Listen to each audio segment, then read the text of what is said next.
മുത്താളെന്ന് വന്നിട്ടുള്ളത് പിന്നെ ഒരു സമ്മേളനത്തിനെ പറ്റി സംസാരിക്കാൻ എൻ്റെ ആ സംശയം നിവാരണം തീർക്കാന്ന് വെച്ചാൽ എൻ്റെ സുഹൃത്തുക്കൾ കുറച്ച് ആൾക്കാർ കുറച്ച് വീഡിയോയും കാര്യങ്ങളൊക്കെ വിട്ടുന്നുണ്ട്.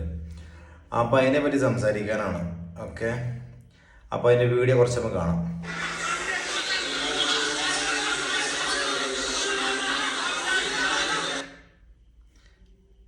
കുറച്ച് ഭാഗങ്ങളുണ്ട്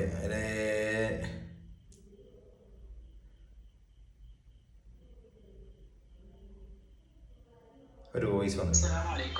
അതായത് അവിടെ സംഭവിച്ച എന്താന്ന് വെച്ചാല് രണ്ടടി നടന്നു. ആദ്യം സയ്യിദുൽ ഉലമന്റെ പേര് വിളിച്ചാണ്ട് പോലെ അവിടെ എന്താ വിദേശികൾ ഓൽക്കുള്ളത് കൊടുത്തല്ലോ, എന്തോ ഒരു ഡ്രസ്സൊക്കെ കൊടുക്കുന്നുണ്ടോ ഒക്കെ പറഞ്ഞാണ്ട് ആ വസ്ത്രം കൊടുത്ത സമയത്ത് തെക്കുബീർ ഒഴിച്ചു. തെക്കുബീറാണ് ചെല്ലി എല്ലാവരും കൂടി. അപ്പൊ അത് പറ്റാത്ത പുൽപ്പറ്റ പഞ്ചായത്തിലെ ആസിഫ് പനോളി എന്ന ഒരു ലീഗാരം എന്താ അതിന് മാത്രം ഇത്ര പ്രത്യേകമായിട്ട് തെക്കുബീറല്ലാന് പാണക്കാട് തങ്ങൾക്ക് എന്താ ചെല്ലാഞ്ഞെന്ന് ചോദിച്ചു. അപ്പൊ അനക്കത്തിനട അവിടെ പണി വെച്ചു. അങ്ങനെ തുടങ്ങിയതാണ്. അതില് ബാക്കിന്ന് ചെക്കന്മാര് വരാ ശരിയാക്കി. അതൊക്കെ കഴിഞ്ഞ് അത് പോലീസൊക്കെ വന്ന് അങ്ങനെ ഒതുങ്ങി. പിന്നെ ലാസ്റ്റ് തങ്ങളസ്ഥാന്റെ പ്രസംഗങ്ങൾ കഴിഞ്ഞേക്ക് ഒരു മൂലര് വേറൊരു മൂലരോട് ചോദിച്ച് അയാൾ ഒരു ഒപ്പം പോന്നാന്ന് തോന്നുന്നു.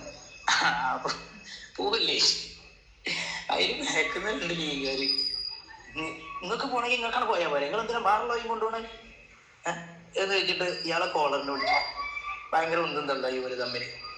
അപ്പോ പിന്നെ വേറെ രണ്ടു മൂന്ന് മൂലയന്മാര് ബാക്കിന്ന് വന്നു. ഓര് വന്നിട്ട് ആ ബാക്കിന്ന് വന്ന മൂലയന്മാര് എന്താ പ്രശ്നം എന്ന് വെച്ചു. ഇയാൾക്ക് പോണെങ്കിൽ ഇയാൾക്കാണ് പോയാൽ പോലെ, ഇയാൾ എന്തിനാ വേറുള്ളവരെ കൊണ്ടുപോകണേ, ഒരു വോയിസ് ഇതാട്ടാ. പിന്നെ അവിടെ എന്താ ജാമ്യയിൽ എന്താ ഒരു പ്രശ്നം നടന്നൊക്കെ പറഞ്ഞിട്ട് വേറൊരു സംഗതി. പിന്നെ ഒരു പ്രശ്നം കേട്ടിട്ടുണ്ട്. സാദിഖലി തങ്ങളെ സുന്നിയായി സംശയിക്കാൻ ഒന്നുമില്ല, ഏലംകുളം ബാപ്പു മുസ്ലിയാർ. ഈ ഒരു വീഡിയോ കണ്ടുട്ടാ.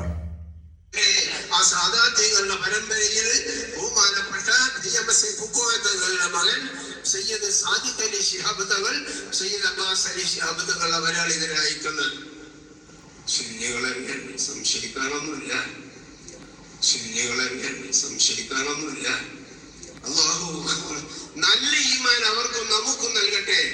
പട്ടിക്കാട് വെച്ച് ബാപ്പു മുസ്ലിയാർ ഏലംകുളം അദ്ദേഹം നടത്തിയ ഒരു പ്രസംഗത്തിലെ ഒരു ഭാഗം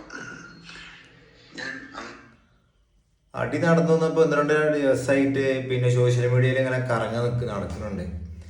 അപ്പോൾ എനിക്കൊരു സംശയം, ഞാൻ പറഞ്ഞത് എൻ്റെ കൂട്ടുകാരൻ നമ്പരൊക്കെ ചോദിച്ചു, അതേമാതിരി ഞാൻ ഫേസ്ബുക്കിലൊക്കെ കണ്ടത്. പിന്നെ എൻ്റെ കൂട്ടുകാരന്മാരൊക്കെ വിട്ടുവന്നപ്പോൾ ഞാൻ സംശയം പ്രകടിപ്പിച്ചു. ഞാൻ അവരോട് പറഞ്ഞത് വെച്ചാൽ അതിപ്പോൾ അങ്ങനെ അടിയോടെ നടക്കല്. നമ്മളെന്ന് വെച്ചാൽ ഇപ്പോൾ ഒരു പാർട്ടിയിൽ ഇപ്പോൾ നമ്മളെ സാധാരണ കലാസക്കോട്ട നമ്മളിപ്പോൾ ഇലക്ഷൻ സമയത്ത് കലാസക്കോട്ട എടുക്കലുണ്ടല്ലോ. ഈ കലാസക്കോട്ട എടുക്കുമ്പോൾ കൂടുതലും അടി ഉണ്ടാകാൻ സാധ്യതയുണ്ട്. ഒരു പോലീസുകാരൊക്കെ ഒരുക്കും. കാരണം വെച്ചാൽ അവിടെ ഇപ്പോൾ CPM, പിന്നെ അതേമാതിരി കോൺഗ്രസ്, പിന്നെ അതേമാതിരി ലീഗ്, BJP, ഇങ്ങനെ കേരളത്തിൽ അറിയപ്പെട്ട പാർട്ടിക്കാർ തമ്മിലെല്ലാം കൂടി മിക്സ് ആയിക്കാണ്ടേക്കല്ലേ കലാസക്കോട്ട എടുക്കല്. അപ്പോൾ അവിടെ അഭിപ്രായ വ്യത്യാസങ്ങൾ ഉണ്ടായിക്കാണ്ട് അടി ഉണ്ടാവും. പട്ടിക്കാട് ജാമ്യാനൂരിൽ അങ്ങനെ വിഷയം ഉണ്ടാവില്ലല്ലോ. കാരണം എന്താ വെച്ചാൽ അവിടെ നടക്കുന്ന വെച്ചാൽ അവിടെ ഓരോ പരിപാടിയാണ്, അഥവാ സമസ്ത കേരള ജമിയത്തുൽ അഥവാ അവരെ പരിപാടിയാണ്. അവരുടെ പരിപാടിയിൽ അങ്ങനെ അവിടെ അടി ഉണ്ടാകുന്ന അവിടെ ചോദിച്ചപ്പോൾ അല്ലാടെ ഷാഫിയെ അങ്ങനെ ഉണ്ടായിക്കണു. പിന്നെ എന്താ പറയുക, അവിടെ എന്തോ അങ്ങോട്ടും ഇങ്ങോട്ടും 2 വിഭാഗം അയക്കാണ്ട് പിന്നെ തങ്ങളെ ജിഫിൽ തങ്ങളെ പിന്നെന്താ പരിപാടി നടത്തിയപ്പോൾ ഒരാൾ തെക്കിബിറില്ലേ. അപ്പോൾ തങ്ങള് പിന്നെ അഥവാ ജിഫ്രീദ് മുത്തുകോയ തങ്ങൾ പ്രസംഗിച്ചപ്പോൾ തെക്കിബിറല്ലേ, തങ്ങള് പിന്നെ പ്രസംഗിച്ചപ്പോൾ തെക്കിബിറത്തിലാവും ചെല്ലില്ല എന്ന് പറഞ്ഞിട്ട് അഭിപ്രായ വ്യത്യാസം ഉണ്ടായി. അങ്ങനെ അടിയോടെ നടന്നു അങ്ങോട്ട് മുന്തോളം ഉണ്ടായിക്കോന്ന് പറഞ്ഞ് അങ്ങനെയൊക്കെ ഇടപെടാൻ അതത് പ്രശ്നമാക്കണ്ട. കാരണം എന്താ വെച്ചാൽ അതൊക്കെ അതിൻ്റെ ഇടയിൽ കൂടെ എന്തെങ്കിലും അഭിപ്രായ വ്യത്യാസം ഈ മാല ഏതെങ്കിലും ചെറുപ്പക്കാരിൻ്റെയും എൻ്റെ പോലത്തെ ഏതെങ്കിലും മൊയന്തോളുണ്ടാവും ആ കൂട്ടത്തിൽ. അപ്പോൾ ഓല ആരെങ്കിലും അങ്ങോട്ടും ഇങ്ങോട്ടൊക്കെ എന്തെങ്കിലും ഇത് ഉണ്ടായിക്കാണ്ട് അങ്ങോട്ട് പറഞ്ഞേക്കാറ്. അപ്പോൾ അല്ല സംഗതി 1-2 പോലെ ഒരു 5-6 അടിയോടെ നടന്നു പോകുന്നാണ് പറഞ്ഞത്. എനിക്ക് അതിൻ്റെ സത്യാവസ്ഥ ഒക്കെ അറിയില്ല. ആരോടുണ്ടെങ്കിൽ ഒന്ന് പറയും. ഞാൻ പറഞ്ഞു ഞാൻ ഉണ്ടാവാതിരിക്കട്ടെ എന്ന് നമ്മൾ ദുആ ചെയ്യാം. അങ്ങനെ ഉണ്ടാകാൻ പാടില്ല നമ്മുടെ സമുദായത്തിൽ. പിന്നെ ഇപ്പോൾ കുറച്ച് ദിവസം മുമ്പ് മറ്റേ നമ്മളെ ബുർദൻ്റെ വിഷയം പറഞ്ഞ മാതിരി ഒന്നും ഉണ്ടാവാതിരിക്കാൻ വേണ്ടി ദുആ ചെയ്യാം നമ്മൾ. അങ്ങനെയാണ് എൻ്റെ ഇതുള്ളത്. അപ്പം അങ്ങനെ 1-2 വിഷയങ്ങൾ പിന്നെ വന്നിട്ടുണ്ട്. അതേമാതിരി വേറൊരു വീഡിയോ എങ്കിലും ഇപ്പൊ ഇതേമാതിരി സോഷ്യലിലൂടെ വന്നിട്ടുണ്ട് കേട്ടോ. ഇതെന്താ സംഗതി, അതായത് പഴയതാണോ പുതിയതെന്ന് അറിയില്ല.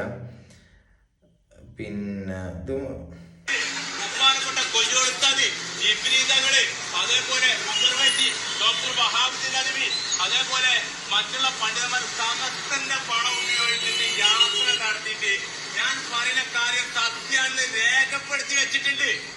എല്ലാ നടപടി എടുക്കാത്തത് ആരെ വരെ ഭയപ്പെടുന്നത്, ആരെ ഭയപ്പെടുന്നത്?